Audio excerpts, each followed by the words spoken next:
شکریہ. بسم اللہ الرحمن الرحیم. مولا علی علیہ الصلوۃ والسلام کا قول ہے آلۃ الریاست سعۃ الصدر.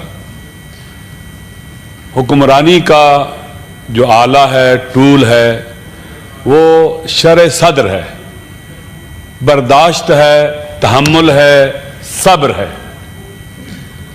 تنقید ہوگی، آپ حکومت میں حکمران ہیں، صحیح بھی ہوگی غلط بھی ہوگی.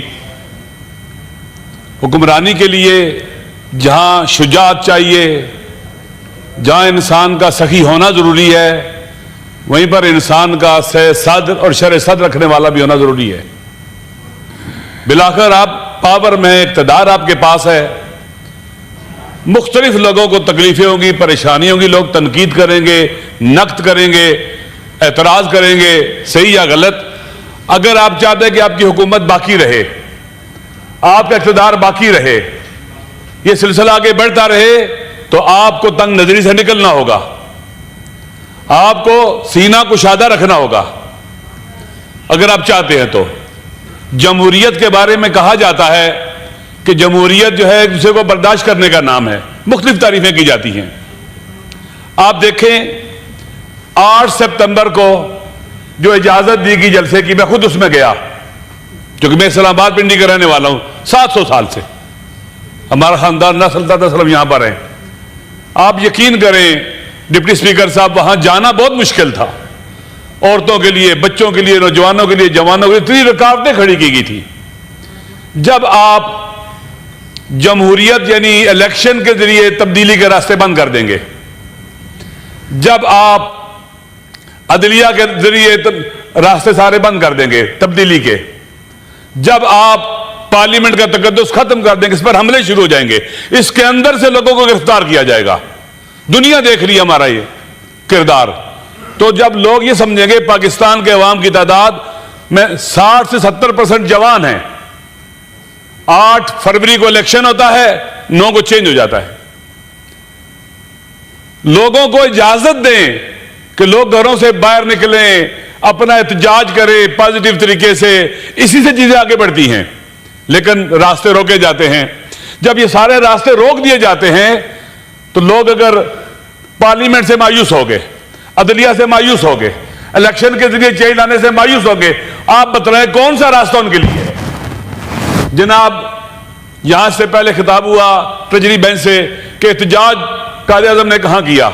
ہمارے بنیادی جو رائٹس ہیں، حقوق ہیں، ان پر ڈاکہ ڈال دیا ہے. آپ کے جن کے ہاتھ میں قانون ہے وہ مس یوز کرتے ہیں، ان کی اچھی تربیت نہیں کی گئی ہے. اب آپ جناب جب روکیں گے، سارے راستے بند کر دیں گے، تو پھر کس طرح سے لوگ باہر اپنے حقوق کے لیے اٹھیں گے؟ نہ جلسہ کر سکتے ہیں، جلوس کر سکتے ہیں. آپ اپنے وہاں پر اعتماد کیوں نہیں کرتے؟ ابھی جب علی ظفر صاحب بات کر رہے تھے تو وہ یہی کہہ رہے تھے لوگوں کے پاس کون سا راستہ بچا ہے مجھے بتلائیں. جب الیکشن کے ذریعے چینج نہ لا سکیں، عدلیہ نے، آپ عدلیہ کے لیے قانون سازی ایسی کرنا چاہتے کہ جو مرضی ہوتا رہے، عدلیہ کے ذریعے انہیں انصاف نہ ملے. پارلیمنٹ اپنا اعتبار کھو بیٹھے. پارلیمنٹ جب ایسی قانون سازیاں کرے گی جس سے عوام کو فائدہ نہیں ہوگا، بلکہ عوام بند پنجرے میں، ایک پنجرے میں بند کر دیے جائیں گے، تو کیسے پھر عوام اعتماد کریں گے؟ کل پارلیمنٹ کے اوپر یہاں کے جو نمائندے اور ممبرز ہیں، ان پر مشکل ہے کہ عوام ساتھ کھڑے نہیں ہوں گے، اکیلے ہو جائیں گے. کہا جاتا ہے جی کہ فلاں کو پھانسی دی جائے گی. کیا بھٹو کی پھانسی کافی نہیں تھی انہیں؟ کیا بے نظیر کا قتل کافی نہیں تھا انہیں؟ اکبر بگٹی کا مارا جانا کافی نہیں تھا؟ اب ایک اور کو مارنا چاہتے ہیں، اس ملک کو تباہ کرنا چاہتے ہیں. قتل کی، پھانسی دینے کی باتیں ختم کرو. آپ پاکستان کو بچانے کی باتیں کرو. احمد ولی کی باتیں بہت زبردست باتیں تھی، میں تائید کرتا ہوں ان کی. آپ دیکھ لیں بلوچستان کو پڑھا، اس کے بعد یہ خیبر پختونخوا کو، پنجاب کا بھی یہ حال ہے. آپ لوگوں کے پاس جائیں باہر نکلے، گھر کس طرح لوگ مہنگائی کی چکی میں پس رہے ہیں. یہاں عوام کے کو ریلیف دینے کے لیے کون سی باتیں ہو رہی ہیں؟ لوگ احتجاج نہ کریں. کیوں نہ احتجاج کریں؟ کیا ان کے فنڈامنٹل رائٹس میں نہیں ہے یہ کہ احتجاج نہ کیا جائے؟ احتجاج کرنے دیں لوگوں کو. اگر احتجاج نہیں کرنے دیں کہ لوگ پہلے پتھر اٹھائیں گے، پھر اسلحہ اٹھائیں گے، پورا پاکستان بلوچستان بنے گا، پورا پاکستان غزہ بنے گا. پھر میری گزارش ہے اگر ہم واقعی جمہوریت پر یقین اور ایمان رکھتے ہیں تو جمہوری زندگی یہاں گزارنے کا موقع دیں، جمہوری اقدار کے ساتھ آگے بڑھنے کا موقع دیں. ہمارا ملک بہت خوبصورت ہے, بہت بہترین ہے. اس لیے واقعا میں وہاں گیا 8 ستمبر کو, مجھے افسوس لگا کہ جہاں جگہ دی گئی, جہاں اجتماع ہوا, لوگ کیسے پہنچے. یہ نہیں ہونا چاہیے. کل اگر یہ ایسا ہی نون لیگ کے ساتھ ہوگا ہم اس کا دفاع کریں گے, اگر پیپل پارٹی کے ساتھ ہوگا ہم اس کا دفاع کریں گے. یہ سب کا بنیادی حق ہے, سب کو بولنا چاہیے اس ظلم کے خلاف. ظلم ہے جہاں بھی ہو. جیسے پہلے بات ہو رہی تھی, میں تو پہلی بار پارلیمنٹ میں آیا ہوں, مجھے بعض اوقات افسوس ہونے لگتا ہے جہاں کی صورتحال دیکھ کر, کس طرح سے ہم لوگ, یہاں تو ایوان بالا ہے, عوام دیکھتے ہیں. آج ہم نے کافی دنوں سے عوام کے لیے کون سا کام کیا ہم نے, جن کے ہم نمائندے ہیں. میری گزارش یہ ہے کہ انقلاب آ جاتا ہے. ایران میں بھی جب انقلاب آیا ہے 6 ماہ میں انقلاب آیا ہے. نہ شاہ کو پتا تھا, نہ CIA کو پتا تھا, نہ موساد کو پتا تھا, کسی کو نہیں پتا تھا. اللہ کا ایک نظام ہے, تقویم ہے, اللہ کی سنن ہے, قوانین ہے اللہ کے, وہ نہیں تبدیل ہوتے. وہ جب آتے ہیں تو اٹل ہوتے ہیں. وہ آپ مہربانی کریں, کوئی راستہ کھولیں, وے آؤٹ دے, بند گلی میں نہ لے کے جائیں سب کو. جی علامت صاحب, لہذا میری گزارش ہے کہ جو پارلیمنٹ میں ہوا قابل مذمت ہے. پارلیمنٹ کے اندر گھسنا قابل مذمت ہے, لوگوں کو اٹھانا, نقاب پوشوں کا آنا قابل مذمت ہے.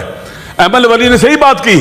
جی ہم سب کی ذمہ داری ہے, ہم اپنی ذمہ داریوں کو انجام دیں, سیاستدان بنے, پارلیمنٹیرین بنے, اپنے حقوق کے لیے اٹھے, عوام کے گروہ کو اٹھے, کسی کو پاور کے اندر انکروچمنٹ نہ کرنے دیں. جی شاید میری گزارش ہے, دونوں طرف سے گزارش ہے کہ ایک دوسرے کا ہمیں احترام بھی کرنا چاہیے, محبت کرنی چاہیے, اختلاف رائے کرنا چاہیے. اختلاف رائے کے اصول دیے گئے ہیں, اخلاقیات دی گئی ہیں. انشاءاللہ مجھے امید ہے کہ عقل پریویل کرے گی, عادل پریویل کرے گا, ظلم مٹے گا انشاءاللہ العزیز, اور ہم مٹائیں گے اس کو, اس کا راستہ روکیں گے, قانون کا راستہ روکیں گے انشاءاللہ العزیز. اور یہ ہمارا حق بھی ہے, ہماری ذمہ داری ہے, ہماری ڈیوٹی بھی ہے.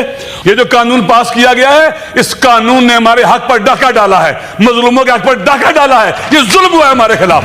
جی شکریہ. ہم اس کی مذمت کرتے ہیں. ہمیں اجازت لے کے دیں وہاں احتجاج کرنے کی, پریس کلب کے باہر. یہ ہمارا حق ہے کہ آپ کی انتظامیہ نہیں دے رہی, ڈی سی نہیں دے رہا, کیونکہ ڈی سی کا اختیار ہی نہیں ہے, کمشنر نہیں دے رہا, اس کا اختیار ہی نہیں ہے, وہ ہل ہی نہیں سکتا ہے اوپر کے آرڈر کے بغیر. میری گزارش یہ ہے کہ مہربانی کریں, آئیں ہم مل کر رہیں, ایک دوسرے کے حق کا دفاع کریں. واللہ بخدا میرے ساتھ اگر کسی کی دشمنی بھی ہے نا, اس طرف سے اگر کسی کے ساتھ کوئی زیادتی کرے گا, میں اس کے ساتھ کھڑا ہوں گا, اس کا ساتھ دوں گا. میں بد اخلاقی کے خلاف ہوں. اللہ تعالیٰ نے اپنے نبی کو بھیجا, کیا کہا, رسول پاک نے کہا انی بعثت لاتمم مکارم الاخلاق, مجھے اس لیے مبعوث کیا گیا ہے کہ میں کریمانہ اخلاق کو کمال دوں, بلندیوں تک لے جاؤں. ہمیں سکھایا گیا اختلاف بھی کیسے کرنا ہے. ہمیں ہمارے رشتے آپس میں, ہمیں ایک ملک میں رہتے ہیں, ایک گھر میں رہتے ہیں, ہمیں اسے کے بھائی ہیں. لہٰذا جو بھی بد اخلاقی کرے قابل مذمت ہے, چاہے پارلیمنٹ کے اندر کرے چاہے پارلیمنٹ کے باہر کرے. لیکن جو جرم ہوتے ہیں, گناہ ہوتے ہیں, ان کے بھی درجے بدرجے ہیں. پارلیمنٹ کے اندر گھس کے گرفتار کرنا سب سے بڑا جرم ہے اور قابل مذمت ہے. بہت شکریہ.